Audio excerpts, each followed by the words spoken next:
मूकं करोति वाचालं पंगुं लंघयते गिरिं यत्कृपातमहं वन्दे परमानन्दमाधवं।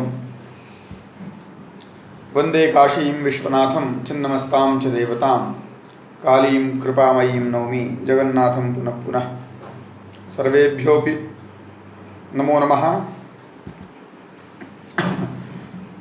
यथा भवन्तः जानन्त्येव यत् इदानीम् अनेन माध्यमेन शुक्लयजुर्वेद प्रातिशाख्यस्य अध्ययनं प्रचलति।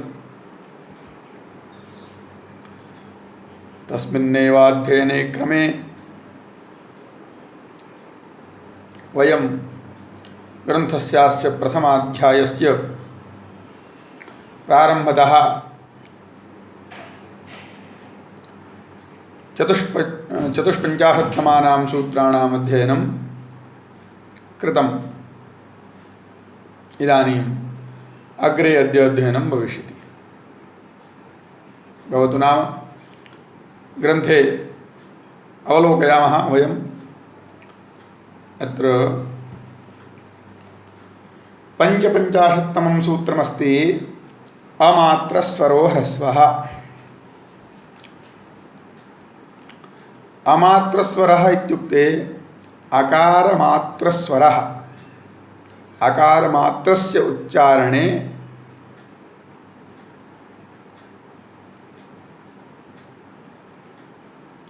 यावत्कालस्य अपेक्षा वर्तते, अपेक्षा भवति, स कालः ह्रस्व इति नाम्ना अभिधेयः। अकार को बोलने में, ऐसा बोलने में जितना समय लगता है, उस काल को, वह काल वाला स्वर उतने ही समय से उच्चरित होने वाला जितना भी स्वर है वो सब ह्रस्व कहलाता है। अमात्र स्वरो ह्रस्वः। अमात्र इत्युक्ते किम्? अकारमात्र स्वरः। अकारमात्रस्य स्वरस्य, अकारमात्रस्य वा उच्चारणे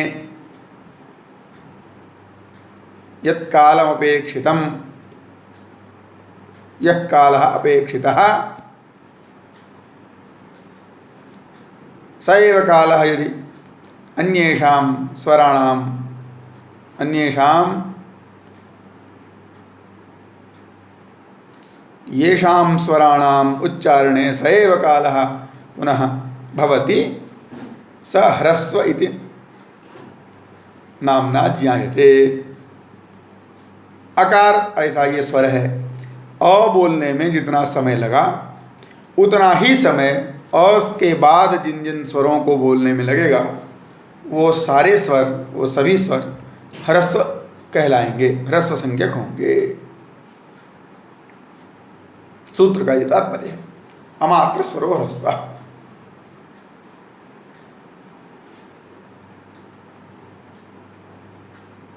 अत्र आचार्यः अनन्तः लिखति अकारमात्रस्वरः ह्रस्वसंज्ञः स्यात्। ह्रस्वसंज्ञा भवति। तथा अ इ उ ऋ ऋ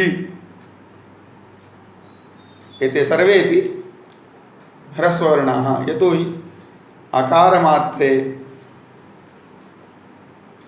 अकारस्य उच्चारणकाले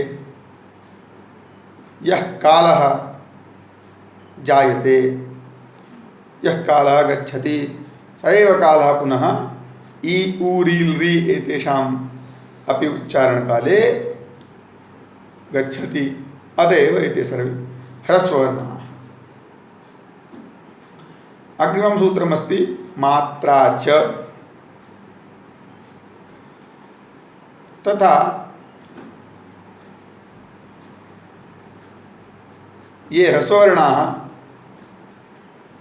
तेषाम् उच्चारणकाले यह समयः गतः, यह समयः व्यतीतः, स एकमात्रात्मकः कालः एवं व्यतितव्यम्। ह्रस्ववर्णानाम् उच्चारणे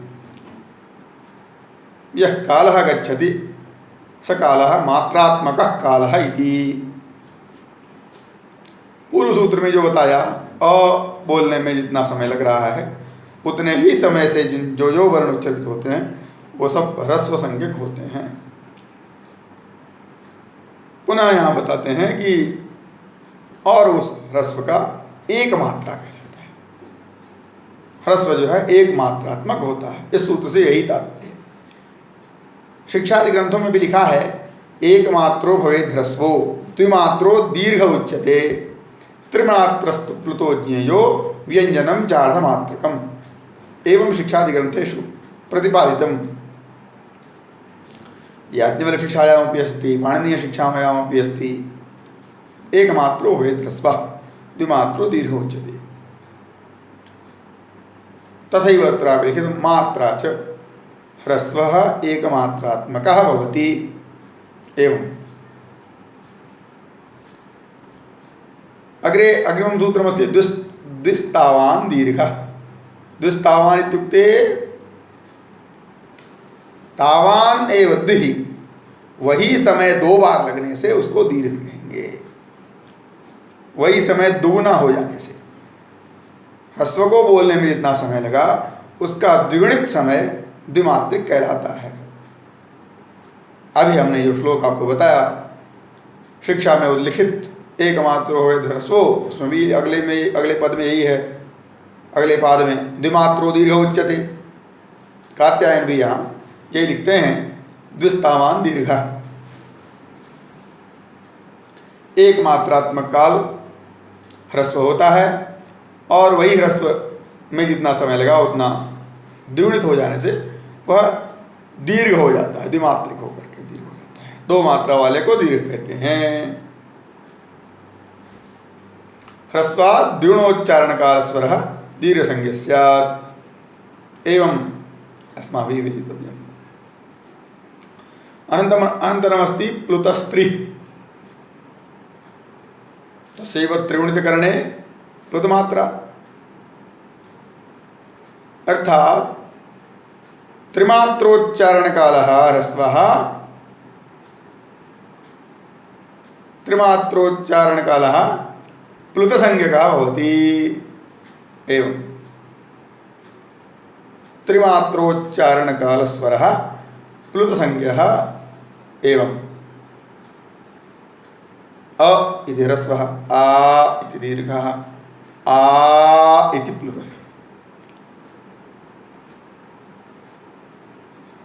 प्लुतस्तावत् त्रि प्लुतस्त्री इदं सूत्रम् अस्ति।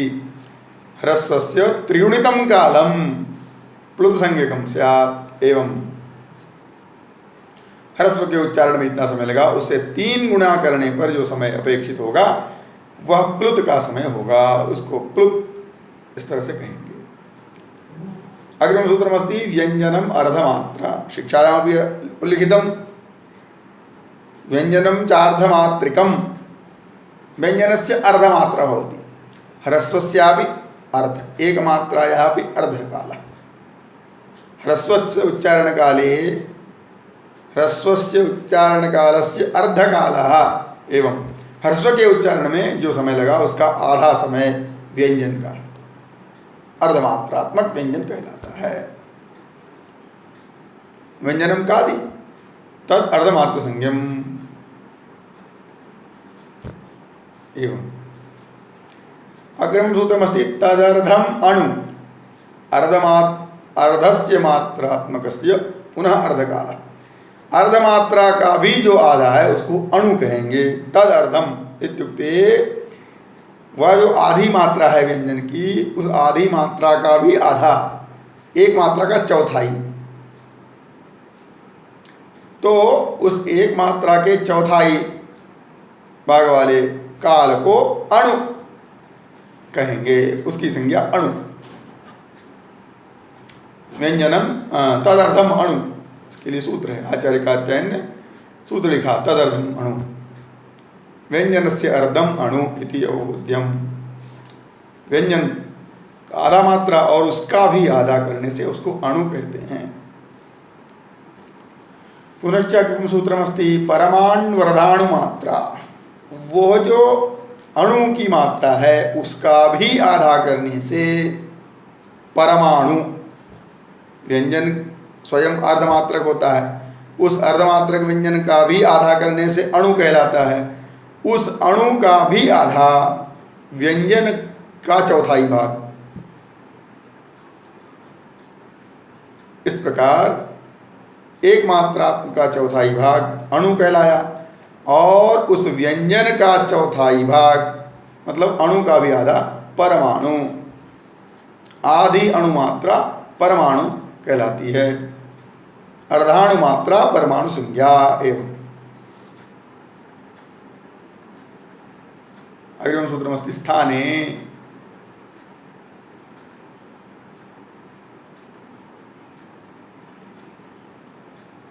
स्थाने इति किम्? उच्चारणे। ये जो संज्ञा प्राप्त हुई, मात्रा, द्विमात्रा, त्रिमात्रा, ह्रस्व दीर्घ प्लुत, अणु, परमाणु, इसको कहाँ जानना चाहिए? कुत्र अस्माभिः वेदितव्यं? तर्हि स्थाने। सूत्रकारेण उल्लिखितं यत् स्थाने इत्युक्ते उच्चारण स्थाने, उच्चारण काले, वर्णानाम उच्चारण काले, वर्णानाम उच्चारण समये। उच्चारण करने के लिए उच्चारण स्थान में इन मात्राओं का ध्यान हमें रखना चाहिए। इसके बाद जो हम कहेंगे, जो सूत्र हम कहेंगे, उन सूत्रों में इसका प्रयोजन बताएंगे। अत्र आचार्यः अनन्तः लिखति अधिकरणम वर्णानाम स्थान शब्देन उच्यते। वर्णानाम अधिकरणम, वर्णों का अधिकार, वर्णों की अधिकृतता स्थान शब्द से यहाँ पर बताया गया है। अर्थात इसके आगे जो कि यद इतः ऊर्ध्वम अनुक्रमिष्यामः तत्स्थाने वेदितव्यम्, इसके बाद जो जो हम बताएंगे, जिन जिन शब्दों की चर्चा करेंगे, उन स्थानों में इन मात्राओं का प्रयोजन आएगा, ऐसा जानना चाहिए।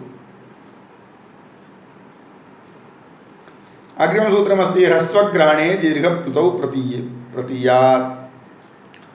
ह्रस्वग्रहणे इत्युक्ते ह्रस्वस्य वर्णस्य ग्रहण काले, ह्रस्व ग्रहण करते समय ही, ह्रस्व कहीं यदि कहा, किसी सूत्र में ह्रस्व का उल्लेख आया, तो आप वहाँ ह्रस्व के उल्लेख से दीर्घ और प्लुत का भी उल्लेख समझिए।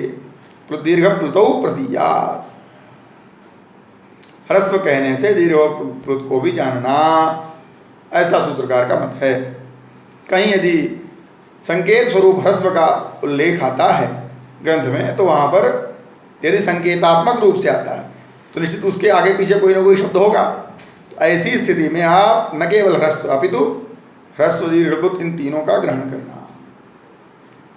शास्त्रे ह्रस्वकरणे ह्रस्वग्रहणे दीर्घप्लुतौ अपि ग्राह्यौ, एतत् परिभाषा सूत्रम, यह परिभाषा बताने वाला सूत्र है कि ह्रस्व कहने से दीर्घ और प्लुत का भी ग्रहण करना चाहिए।